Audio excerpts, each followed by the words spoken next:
There we go. Home at last. Now, be honest with me, darling. Did you really enjoy it that much? I know you're not big on going out, and you despise having to wear formal clothes with a passion. See, you're saying you had a great time, but I can tell just by looking at you that you're tense, that you're on edge. There's no need to pretend in front of me the way you felt you had to in front of all those other people. In front of that waiter. The way he looked at you. I mean, I can't blame him, but still. I know it was just a test, my final trial. But still. It hurt to just sit there and watch you being looked at with such desire. Thankfully, only imagining clawing his eyes out was perfectly fine and legal. I'm just sorry you had to suffer as I did. Of course it was my final test. You can't possibly think I didn't know all along. Darling, I know it was a terrible experience for you as well. A waste of time and money, really. I know why you're so fidgety.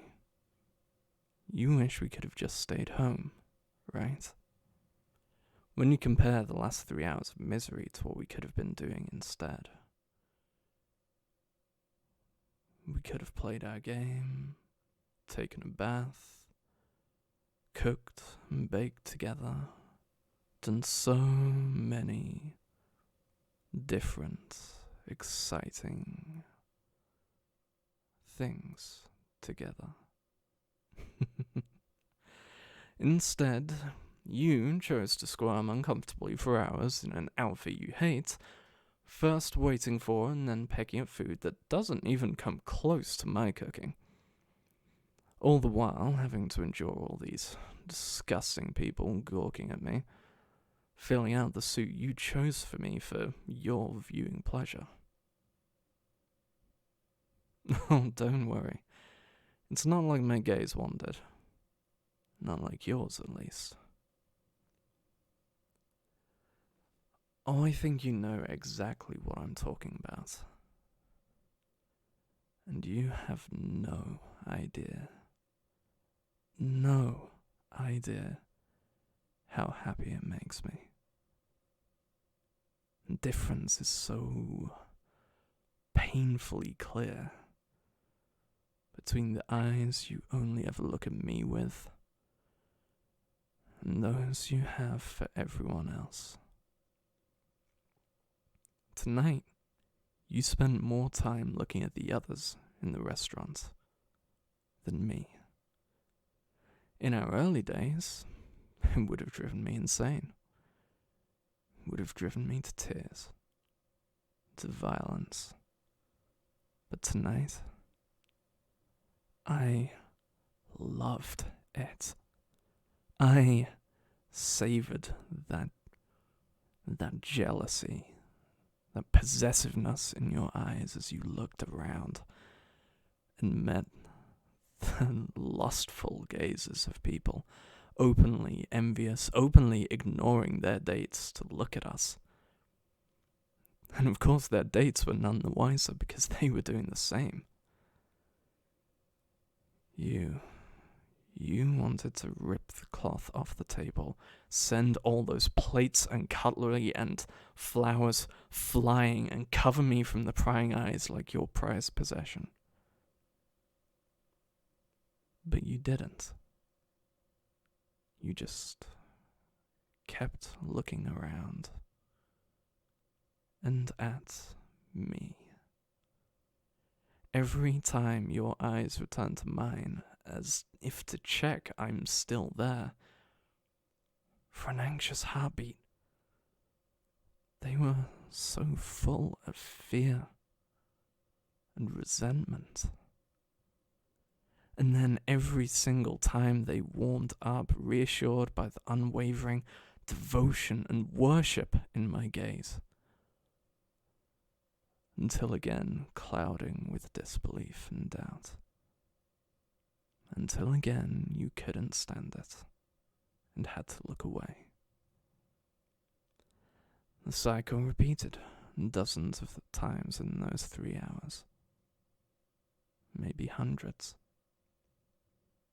I watched it play out over and over again, as if in slow motion. I felt your pain, darling. I felt your doubt. And every time it tore my heart to pieces. Why did you doubt what you saw in my eyes?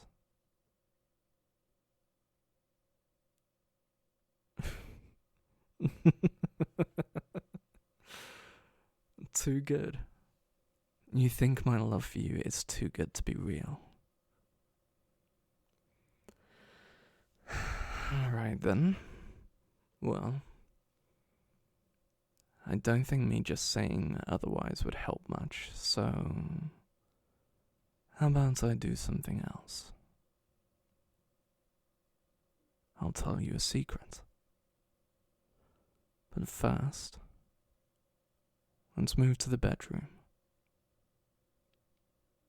The bed, in particular. I want you nice and comfy for what's about to go down.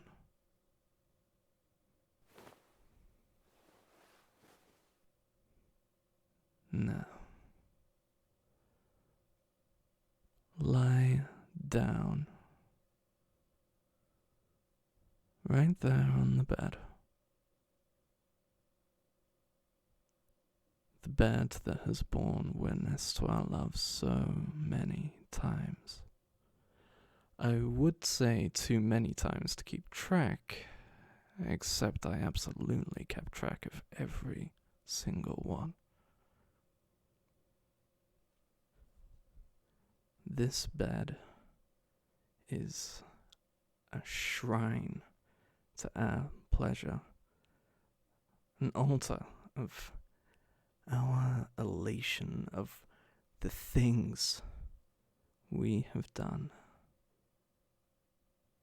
So please, lie down.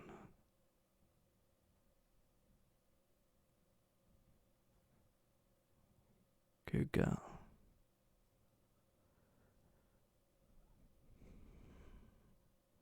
Now, let me move on top,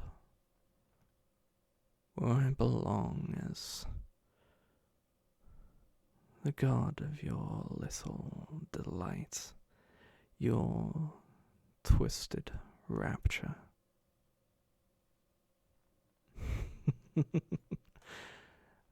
Oh my, look at you. You're shivering. Anticipation, perhaps. Or fear. Both would be justified. The secret is quite dark, after all.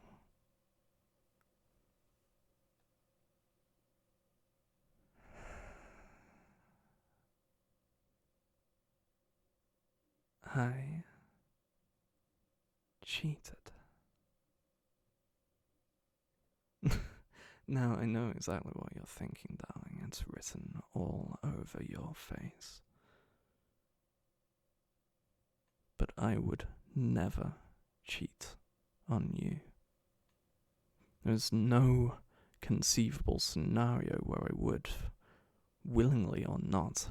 No one will ever separate us. No one will ever take me away from you or you away from me.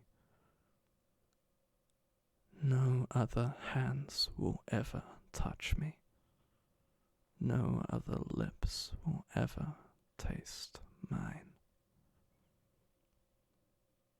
I would rather die than break your trust. I feel your hesitation and doubt, but I can't offer you a satisfying answer. I can't tell what the source of my love for you is, only that it's true. It is the one thing in my life I am absolutely certain of. My love for you is my I think, therefore I am. You validate my existence. I live to love you. I love you. I'm only yours, and I always will be.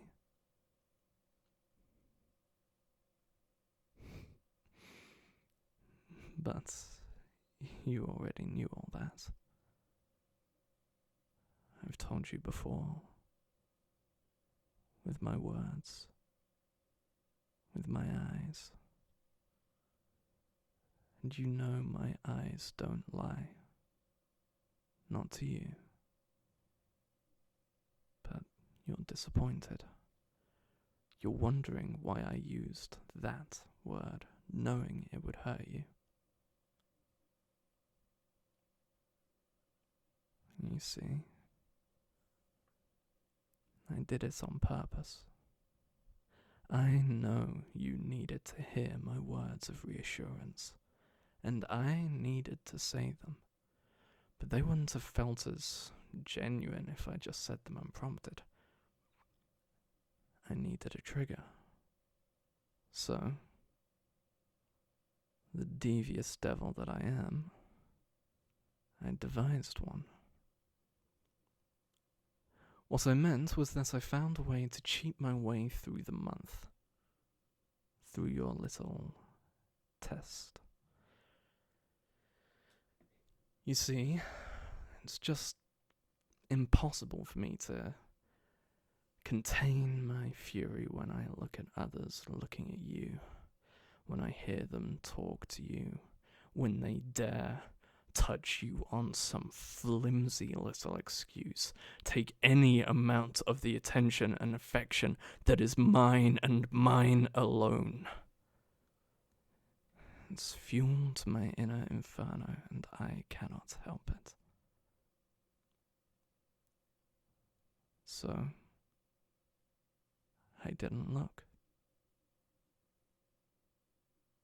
I ignored all of them and looked only at you. I took you in with all of my senses.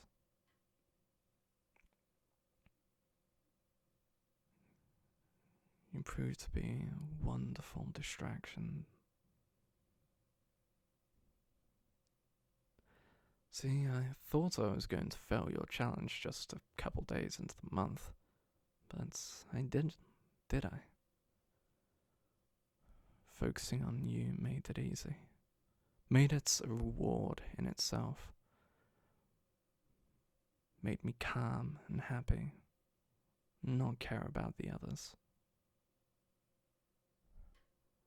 But I need to hear you say it.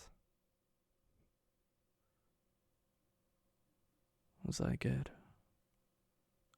Did I please you? Are you glad we entered our little contract?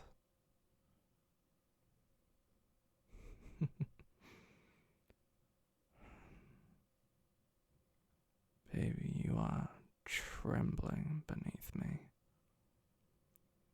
It is just so cruel of me to keep you waiting like this. But remember, this was your idea. You brought this upon yourself. But I don't want you to suffer. Not too much, at least. So, tell me, Did I pass your challenge?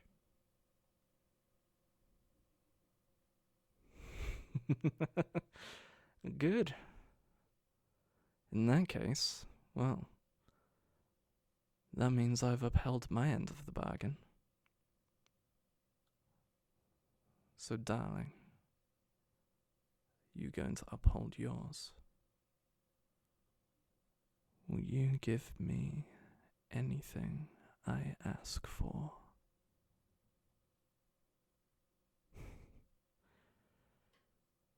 I meant it, when I said that it was unnecessary, that I love you, that you need but to command, that I am happy to obey. And being by your side is the only reward I need. But there is something I want that you've not yet given me. Something you are desperately trying to protect.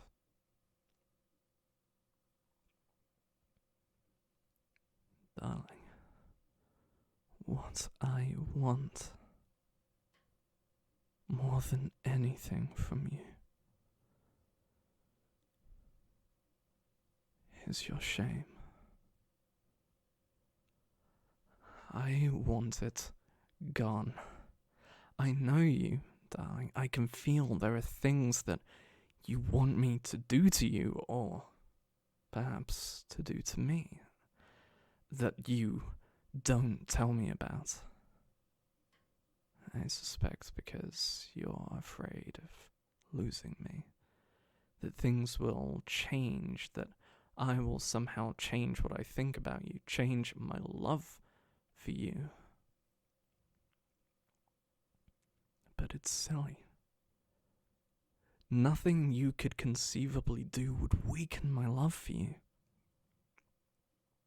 You can do anything you want to with me. And it's not like I'll be enduring it. I want you to be yourself around me. I want you to give me the real you. I want to be everything you want me to be. It would be the ultimate height of happiness for me.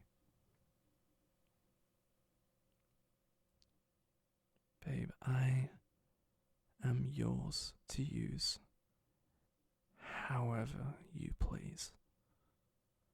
Just don't discard me afterwards. So, the reward I ask for is simple. I want you to give me your shame. Tell me how you want to use me, or how you want to be used, without any reservations, and follow it through. Please? What? You seem confused. Almost relieved, too. Wait, what were you expecting me to say? Did you think I was going to hurt you? Steal your soul or something? You silly girl. What makes you think I haven't already?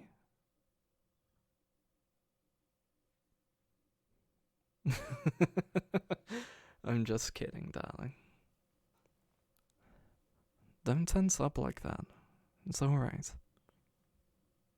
I would never hurt you. Well, not too much. There can be a little pleasure in the pain. If that's what you desire, that is. After all, I will do anything for you. So, what do you want me to do?